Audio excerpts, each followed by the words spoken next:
Hello, everyone. My name is Jason Ross. I'm the publisher of woodcentral.com.au and the MC for Timber Construct, Australia's largest timber construction conference. And today I'm very happy to be joined by Robert Jackson, partner at Fast Epp in Canada. Robert, thank you very much for joining us today. Thanks for having me, Jason. Absolutely. So I understand that you're speaking next week at Timber Construct. Can you give us a brief background about who you are and what you guys do? Yeah, so we're a structural engineering consultancy here in Vancouver. We do work all over North America and Canada and the US. The company has been around for about 40 years now, and what we're really best known for is architecturally expressive structures, where structure is the architecture. It's all one and the same, where the materiality of the structure and the connections and all of the work of the structure is exposed as part of the formal expression of the building. And that's really what we're best known for. And usually that comes in line with timber, where it's being a material that's being exposed. We work in all materials, steel, concrete, timber, glass, masonry. And yeah, my role here in the company is to really pour into projects from a design perspective and often the engineer of record and stamp projects and see them through to completion. Your particular organization has wowed many of our readers and our attendees at Timber Construct.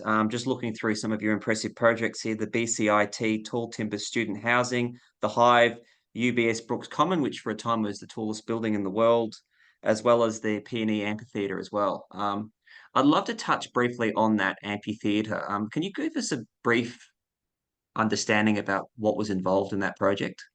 Yeah, the amphitheater's been a fun ride. Basically, the brief was we need a open air amphitheater with views to the mountain for all around, all year round music to be, hosted there. Right now, it's just in the summer, and it had to cover 9,000 seats. So the brief had a very basic sort of steel and fabric structure on it, and we thought, well, why don't we try and arch it? And the triangular form really came about by trying to get those views to the mountains. And what came out was these three barrel vaults kind of coming together and dissecting at diagonal planes, which was somewhat inspired by a project completed by a very famous structural engineer and architect at Nervi in Paris in the late 50s. So that was a wonderful inspiration in concrete that we sort of took and reestablished in timber, and it really fit well on the site and fit well with the brief. So it is in the ground now. We're drilling piles right now, and timber is soon to be glued up, and it's all moving forward at a breakneck pace. I read somewhere that it's been described as a Starbucks design. Yeah, starburst design. I think it was the only word we could find to describe the shape, but yeah, sort of starburst away from the stage, But And of course, the Hive as well. We briefly touched on that as well. I understand that's actually in the process of being topping out later this month. yeah, that's been a long 5, 6 year journey, but it's pretty exciting right now in Vancouver in the summer months, seeing that thing go vertical. I think we're at level 7 right now and topping out later this month at level 10. Um, it's got 105 tuned seismic dampers in the building, and I would say with some quiet pride, I think it's one of the most seismically advanced timber structures in the world. A lot of R&D, a lot of hours, and adventurous design in there to make that thing a reality. But it's pretty cool to see it go up. Yeah, of course, with the tall wood institutes testing last year of the structural buildings in California, there's been a lot of interest in seismic timber buildings, hasn't there? Have you been involved in many other projects that have looked at, developing seismic timber buildings? Yeah, the stuff in the U.S. there at UC San Diego with post-tension rocking shear walls has been amazing, and there's been a lot of funding behind it. And thankfully, in Canada, we also have similar funding behind us with the federal government putting a lot of cash forward to these owners to really push the limits of what timber can do, both seismically and and bending and compression and other ways. So we've been fortunate to be involved in many of those projects that have been funded by the federal government, which allow us to do this type of innovation, and it's quite a privilege to be a part of that. One of the amazing things about Fast Epp, I've noticed in my particular field is some of the amazing tools that you have available on your website to actually design and construct with mass timber. Be fair to say that you're probably one of the most, if not the most advanced timber engineering firms in North America, if not the world. How did Fast Epp get into the timber journey?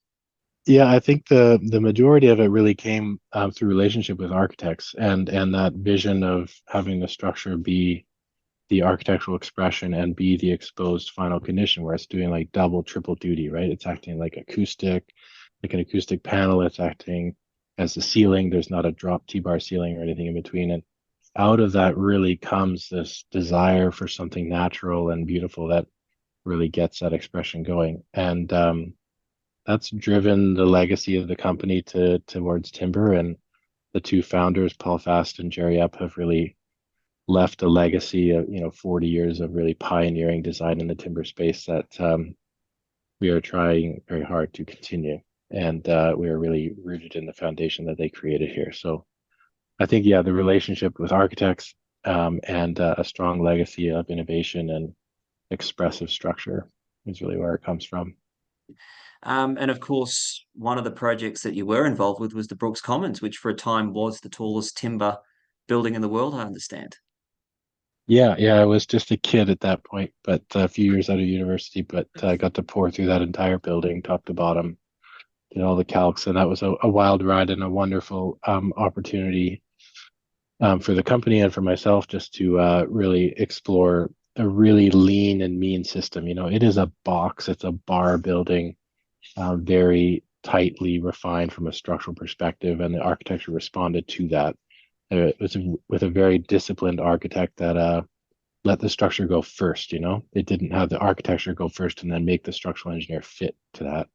It was the other way around, and that was all on the premise of trying to get it done for a very low cost, dollars per square foot. It was intended to be very, very aggressive in line with concrete at the time, and the project was dead unless we pulled that off. So the response, of the building is such that you get that value, and it has since catalyzed many other typologies and point supported CLT and many other code changes. And it was fully encapsulated. It had concrete cores, and some people gave us flack for that at the time, but it was about choosing the mountain that we were climbing, and we really wanted to just get one built and done and not have it be a concept. We wanted to have it be built successfully and have it catalyze further development in Canada and beyond. And I think it did that.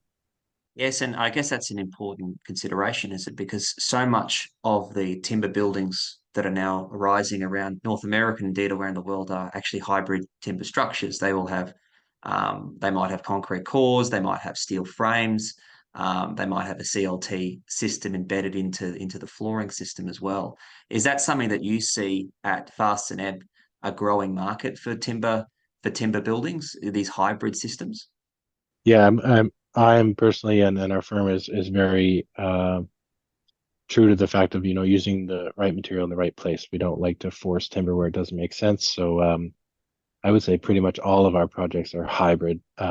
There's always some concrete podium or something to get up to above ground, and then we're very frequently mixing steel and timber together these days. The BCIT Tall Timber Student Residence is a steel core and steel column and then wood slab solution. So it's probably more of a steel building with some timber floors than it is a timber building with some steel posts and steel cores. So um, we're big believers in composite construction and hybrid construction, and we certainly think that steel and timber have a nice alignment, and we use them regularly together. So that I understand that project is what you would consider a point supported structure. Is that correct? Yeah, it's the idea of point supported CLT. So there's no beams, there's mechanical, like obstruction free mechanical distribution underneath. And it's very, very analogous to what most of North America is built with two-way concrete flat plate. All the condominium towers out there are two-way concrete flat plate where basically look up, there's no beams, the columns can kind of go where they need to go. And you get very efficient units and a very thin floor to floor and savings on envelope. So the point supported CLT system is in response to how we typically build condos and apartments in North America in concrete. We wanted to provide the same solution in timber. And that was a really key innovation of the UBC Brock Commons Tallwood House, and we probably got 15 or so of those designs on the books right now, either in construction or in design. And we are a strong advocate of that system. We think it's the only hybrid system that can compete from a cost standpoint against conventional concrete construction. So, Robert, I understand that you will be zooming in on Sunday your time for Monday at Timber Construct next week, and we're really happy to have you actually in attendance. Do you want to sort of tell us a bit about sort of the journey that's been so far with in terms of using timber? Have you noticed any roadblocks or things that you would like to pass on as well? Yeah, no, looking forward to the event, looking forward to the conference and sharing a bit about our projects in North America. In terms of roadblocks and stuff, I would say it hasn't really been the engineering or the courage per se to pursue these things. It's largely been market driven challenges with cost, with owners willing to go for it, really gas on and go for it. And on some of our projects, we've been very fortunate to work with wonderful owners reps, clients that have been willing to push it here in Canada and the US, and excited to share some of those stories. So hopefully that will encourage more down in Australia. Robert, thank you very much for your time. I can't wait to talk to you next week. Thanks, Jason.